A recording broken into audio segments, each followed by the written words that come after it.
Jason, thank you so much for joining us here. We are live for another episode of Jolly SEO's TLDR, and we've got Jason Hennessey of Hennessey Digital. Thank you for taking the time, Jason. Nice to speak with you, Greg. I hope that you're not up too late with the time difference, but it's a pleasure to be here, man. Yeah.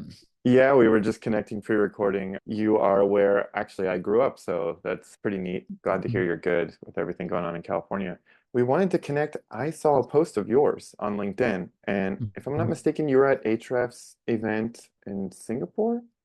I was. That was back in October. I flew out to Singapore, spoke at their Evolve conference, which was great. I definitely highly recommend it if anybody wants to go next year. I'm not sure if they're going to do it in Singapore again, but such a great event. And then I spoke at the Chiang Mai conference about another 30 days later in Thailand. So that was another good one too. Very cool. Yeah. The clip I saw, you were doing a cool segment on common SEO myths. Hmm. And we only do offsite. We're an outreach agency here. We do link building. And the clip I saw, you're talking with this guy, and he said that links don't matter. And then very understandably, people in the comments were doing you should do the opposite of whatever Google says, these kind of Yeah. things.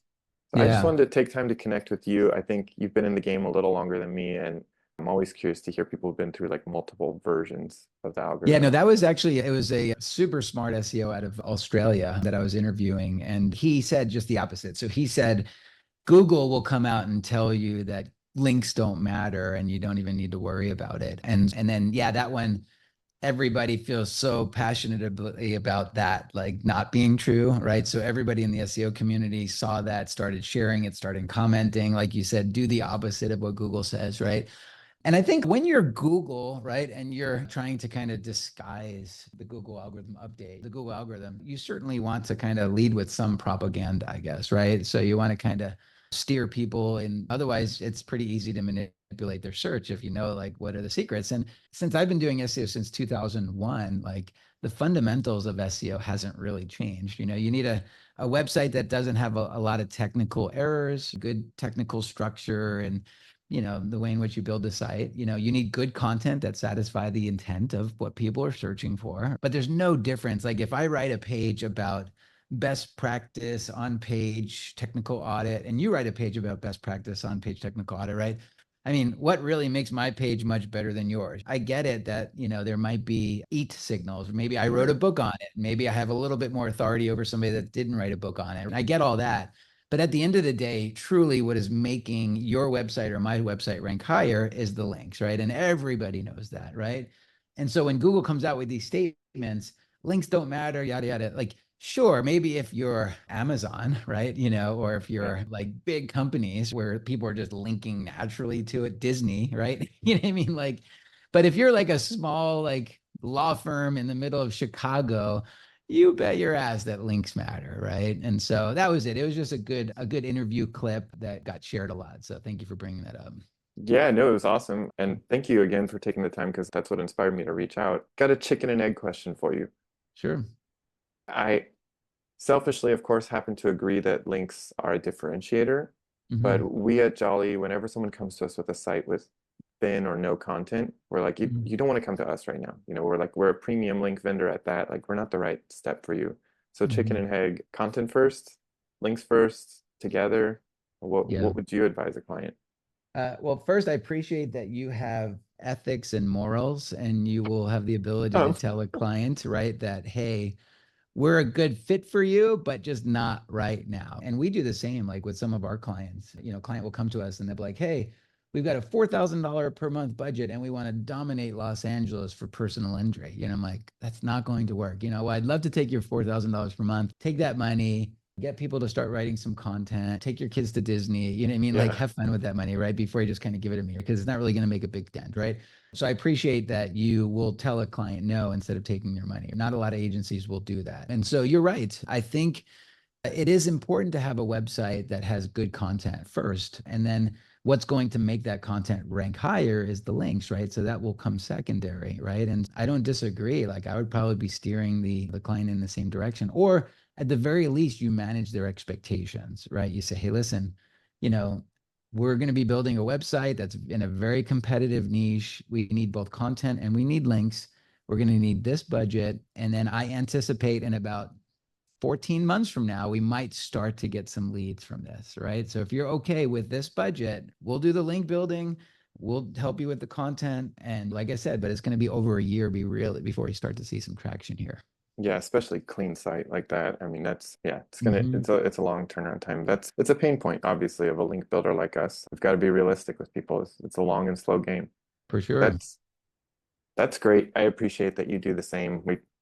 We just want to work with people for years, not take their money once and then they Mm-hmm. think this doesn't work kind of thing. Yep.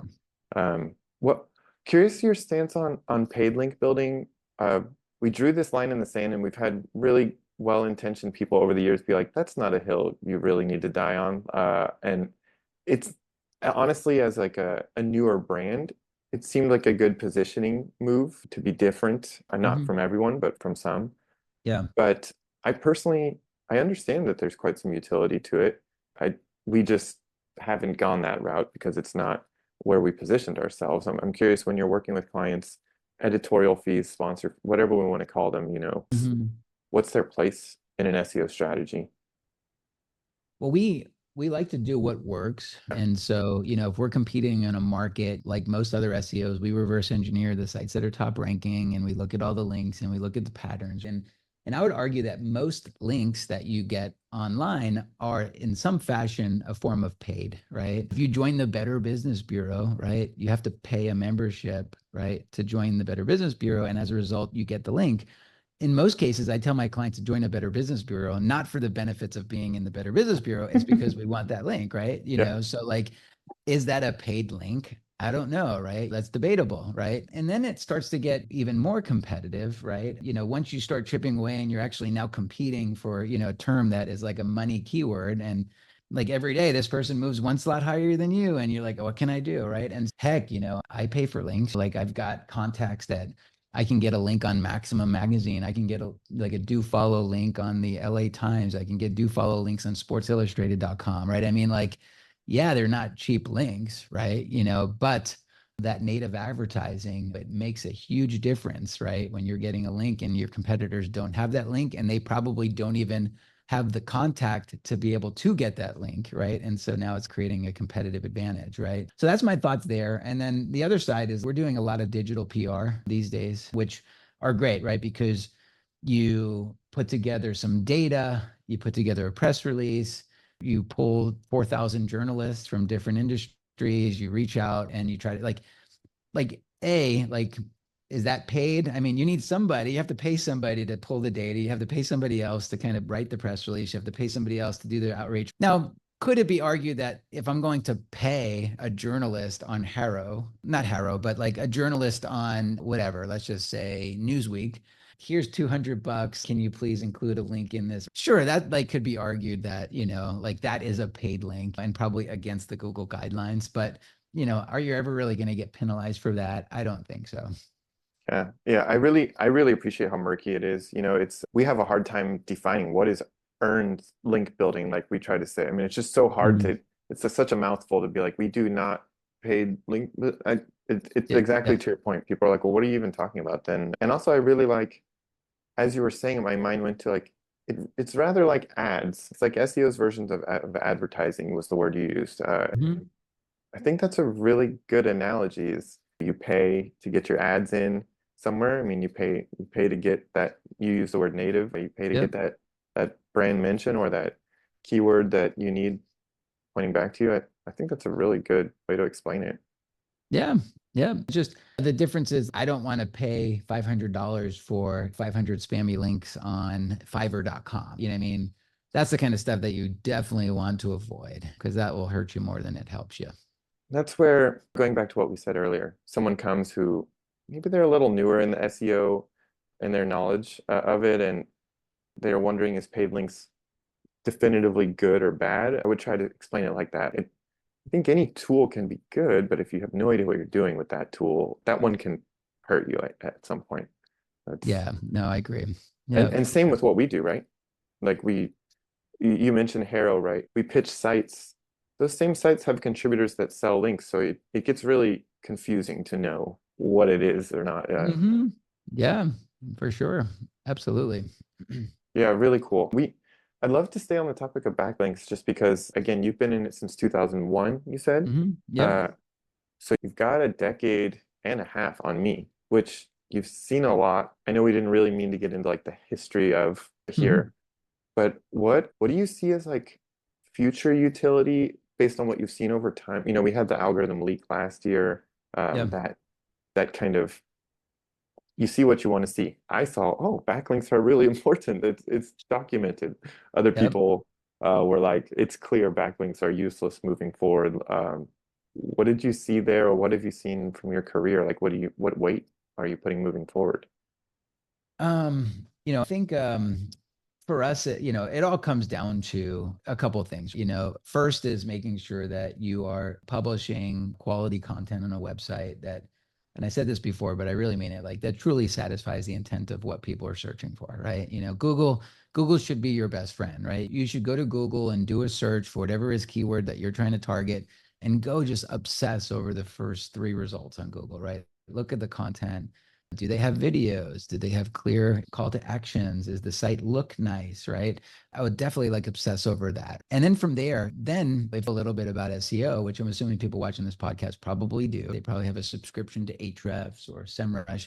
Then go in and study why are they ranking. It's one thing to obsess over the content, but then look at the links. What is their internal linking structure? Why are they linking? Oh, wait, this client has a glossary with definitions of different terms that they use, right? Oh, they're actually citing their sources at the bottom of the article, like Wikipedia does. Oh, they have all of these great strong links coming into this website that look natural. Oh, wait, the person that's ranking number one also wrote a book on this topic. And I can see that they have an Amazon page and they have a knowledge panel, right? And, there's all these different signals. And so, like, that's the stuff that, regardless of if there is ever a Google or not, you know what I mean? Like, heck, people are going to continue to write books. They're going to be experts. You now have, Chat GPT and Gemini and all these other different, AI bots that are pulling in data from schema and websites and, entities and all that other stuff. And, just continue to do what real businesses do. In the past, when I first got into SEO, it was always like, what is the hack like this month? What can I do this month that could manipulate the search engines, right? For a good couple of years, actually, it was like comment spam, right? If I go to Coca-Cola.com and I can see that there's some kind of a forum, if I go leave a comment on the Coca-Cola forum that basically I create my name because my name is going to be the link, my name is going to be like best insurance quotes, then basically now I've got a link from Coca-Cola, even though it has nothing to do with insurance, but that's the stuff that used to work back in the day until Panda and Penguin and then everybody just fell. But like it was always every other month. It was like one month it was like leveraging and exploiting Squidoo lenses was something that I remember, or DMOZ, like figuring out ways to get into the big directory called DMOZ. Even going back to like there was a thing called the Yahoo directory way back, and I'm really dating myself now, right? But like, there's always something that you can do to try to exploit Google, but at the end of the day, like those that basically continue to try to exploit Google, that's fine and dandy. That is a strategy, right? But just know that it's, you're building a house with no foundation. Yeah, you mentioned do the things that a real company would do. I mean, we occasionally have clients, we're pretty limited given that we don't pay for placements, right? So we do branded anchor text, or hmm sometimes we can do keyword if we're pointing to a really good resource page. hmm We occasionally have clients say, should we pivot our whole budget to the keywords? And I'm like, I see the temptation, but what about your brand? I don't understand why any brand would ever want to stop promoting their own brand. Don't see the decline of branded search being a good thing. So No, that's another variable, right? A pretty important variable. Google knows how many people are searching for your brand every month. And those that have higher brand search, basically get a couple extra bonus points in the algorithm, right? So. I think so. It just makes sense. You've made a name for yourself in the industry, right? I've already searched your name several times in the past week leading up to this call, right? I think that's all registered. Yeah, for sure. 100%. And the big thing that, came out of this, that leak was that Google uses Chrome, right? I think it was subjective, right? People thought they were using Chrome data to manipulate search results, right? But they came out in the leak that, hey, yes, we do use Chrome data, right? And so now Google has a lot of transparency to how people are interacting with websites too, how long they're staying. Because it used to be like, we thought as SEOs that really Google lost a lot of the data once somebody went on the website, but they were Mm. measuring the time in which they basically clicked on a result from Google. They Until clicked they on it. came back to Yep. And Google they're there for search. 6 seconds and they're back. And like, hey, we want to make, they call that pogo sticking, right? Back in the day. We want to make sure that we can actually keep people on the page longer. But it goes so much further than that, because if people are using Chrome, now they're actually like able to see, okay, they're on the page, what they're doing next. So anyway, just different. Of Yeah, very interesting. They probably have their own internal heat mapping going on and things like that. course. Yeah. Yep. Look, I really appreciate your time. There's one question I always like to ask. I learned from my interviewing days as a pseudo journalist, I would say, what's something that I should have asked that I didn't, that you're here wondering? I wonder why we're wrapping up and you didn't ask about this. Wow, that's like tables have turned here. Let's see here. I guess AI is probably the big topic now. So, Yes. like, hey, what are your thoughts about AI and the future of SEO, right? In terms of AI. Yeah, yeah, it's almost the elephant in the room here that people want to avoid. You guys obviously, clients have asked you, you've been planning internally. To steal your question, what are your thoughts on AI and the future of SEO? Yeah, so like AI is one of those things that it could be seen as an opportunity or a threat, right? And so anybody that kind of looks at AI as like a threat, like beware, because somebody's going to come eat your lunch, right? For those that look at it as an opportunity and can embrace and accept change, right? Those are the ones that are going to change the world, right? And so at our agency, we have what we call a hackathon, and it's not like we're trying to hack people's cryptocurrencies or anything like that. We basically give our engineers like a full, week to go out and just come up with innovative ways that we can kind of get more efficient and effective at our agency. And so one of the things that a couple of our developers worked on was this thing that we now call HD Translate. And so what they did was they basically created a script that would basically create, so if you have 1,000 pages of content in English, right, on a website, let's just say it's a lawyer in Dallas that does car accidents, we basically recreate that website on a .es subfolder, right? So now it's in Spanish, right? All of the internal links stay exactly the same, except everything is now in Spanish, right? So you're basically cloning the English strategy now in multiple languages. It doesn't just have to be in English. So all of the links, everything stays the same. And then when you go and update the English page, right, because you want to reassess content every now and again, you hit the button and it automatically like updates the Spanish page or the Portuguese page, Sick. or right.